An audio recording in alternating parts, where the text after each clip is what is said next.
And as you can see, this would be the face of an intake valve that has not been, nothing's been done to it. I didn't do any polishing, sanding, or anything. This is the profile. I'll give you a quick 360 to show you that it's a nice seal on it. That it's a nice seal.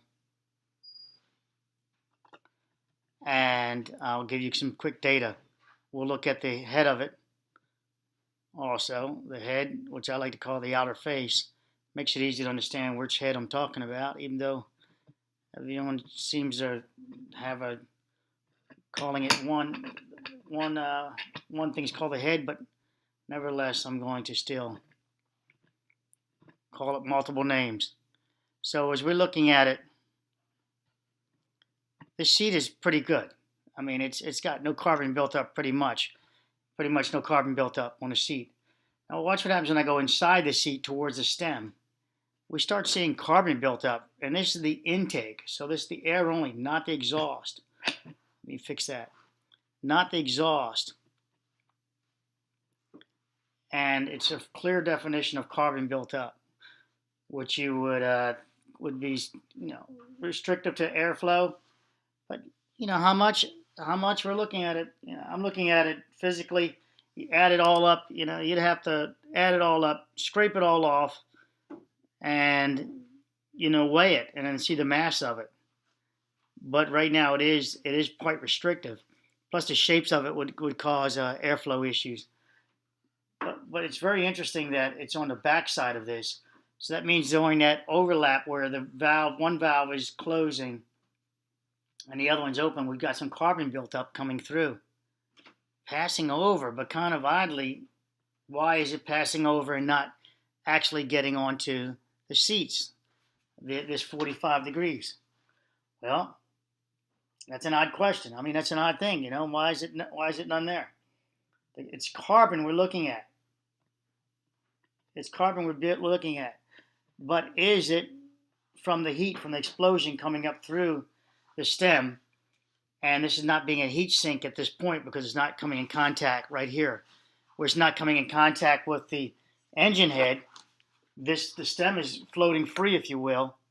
That I think it's no longer a heat sink, and that temperature that it takes a hit on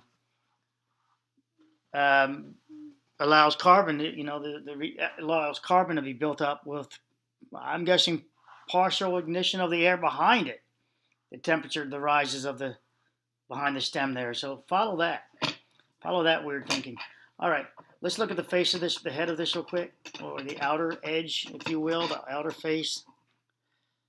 And you can see this still has a margin, they like to call it, the very outer edge. So, and it looks pretty good. I'm going to let that light adjust. Hold on. This is a microscope we're looking at. Now let me randomly fast forward a little bit with it and stop at another point. It is pretty good. Now, while I'm here, I want to grab the intake, another intake, the one I took off of the other cylinder, which was crazy, right? The other one, the part one of this video, of the series. And let's go ahead and rotate this around. And this was ground now, the edge was ground, but I want to show you, isn't that something? That's just a little bit of oil, what it looks like. So it looks kind of like creature, right? So this was ground. Let me rotate it still. Okay. I'm going to show you a fracture, and this is what you would inspect for if you were going to do this. And I'm going to show you this fracture right there. That's hopefully that would fall in the margin that you can cut away, ideally. But that is a fracture in the metal fatigue. So you would throw it away and buy a new one, but nevertheless, you should be inspecting, not with just Persian blue or other things. Inspect with a microscope like I do here, and you'll find that you have this tear. This is just ready to break off. That gets down your engine, and there you go. Now you got yourself a new head job or whatever, new valve job. I mean, a new cylinder job. Looking at it from the margin side,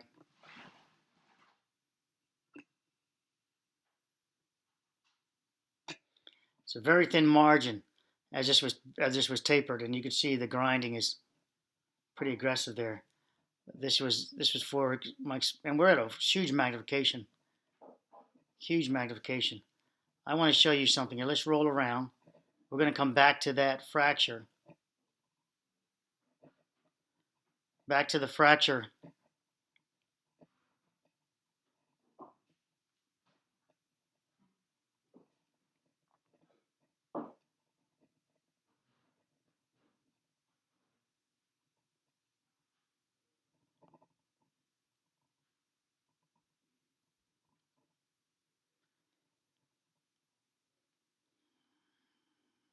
Look how huge this fracture is.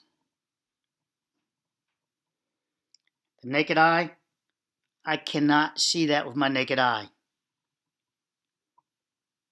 With my eye with clothes on either, I can't see it. So just want to show you that. Why a microscope and why not Persian blue? Look at that fracture, it's huge. That might be a second one too. I think it might, was that the first one only? Yeah, that's the first one only. Here's the second one. Nope, no fracture at all. Let's go back. I want to show you if you're looking for like a fracture. I mean, that one's pretty awesome. It stands out pretty good, and you can see the lines of it. But let me go ahead and prop this up. Let me zoom in. Hold on. Let me dial it around.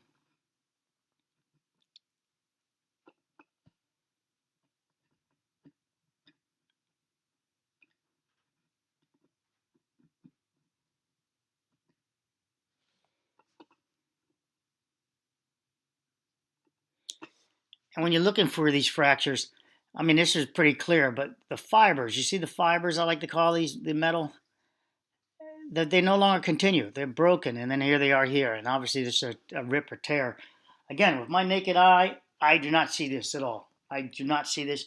I'm going to end this video. Just wanted to share a quick heads up on why I use a microscope for inspecting your valves. For all you guys that love this stuff. Okay, so that was a fail.